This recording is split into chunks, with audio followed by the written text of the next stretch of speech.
As I'm sure most of you have heard by now, Ethan Ampadu will be going out on loan to Leipzig for the 2019-2020 campaign. The player has already cleared his medical and has been spotted in Leipzig taking pictures with fans. But in this video specifically, I will be discussing Reece James and his current injury status, Kante possibly not being fit for the game against Barca on Tuesday, and the latest news surrounding Hudson Odoi. But before I get straight into things, smash that like button, help me get at least 30 likes on this video. Leave your comments down below and subscribe if you haven't already. Okay. But getting straight into things, Ethan Ampadu has already cleared his medical to join Leipzig on a 1-year loan. For me, this loan move is perfect.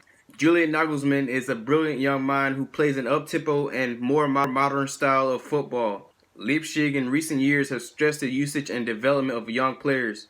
Ampadu not only needs consistent game time at a high level, but a manager who knows how to get the best out of young players. Nagelsmann is only 31 years old and already has gained interest from clubs like Bayern.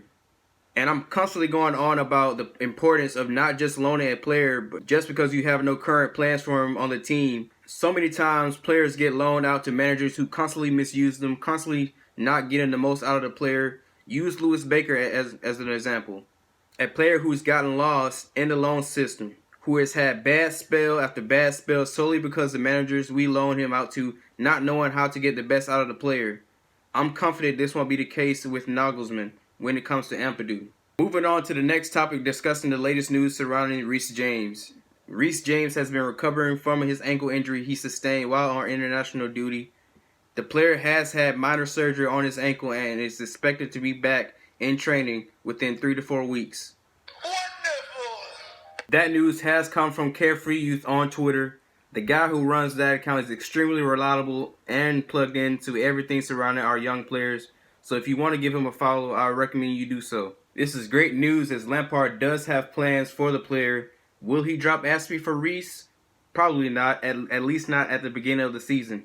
I've been hearing a few whispers that Lamps could swap Aspie and have him play as a left back, as he's done so in the past for Chelsea, with Reece sliding into that right back role.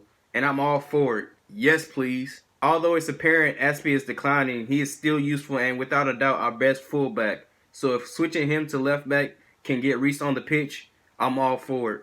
Switching on to NGOLO Kante. Now, as you all know, Kante has been nursing a knee injury prior to the Europa League final against Arsenal. Chelsea has been extremely cautious when it comes to NGOLO, as he is one of the key players on this team. NGOLO has been sent back to London so that he can focus on recovery. Now, this news most likely means that the player won't feature against Barca on Tuesday. Get well soon, NGOLO. And now my final topic of the evening, covering the latest news surrounding the main man himself, Hudson Odoi. Hudson Odoi is expected to sign a long-term contract that features about $100K per week, guaranteed first-team football, and the number 10 shirt. People from his camp and Chelsea have met on multiple occasions, and it seems terms have finally been met. There were reports of Hudson Odoi maybe waiting until he's fully match fit to sign the new deal, as he is expected to be in training by late September, early October. And I'm more than happy about this news. I still believe Hudson Odoi can be a top player at Chelsea. Finally, the role has been cleared for him to truly thrive at Chelsea under Lamps and Morris. And yeah, exciting times, guys. Exciting times ahead for us. Anyways, guys, that's going to end today's video. Don't forget to leave your comments down below and click that bell notification button. Okay. Up the Chills, and I'm out.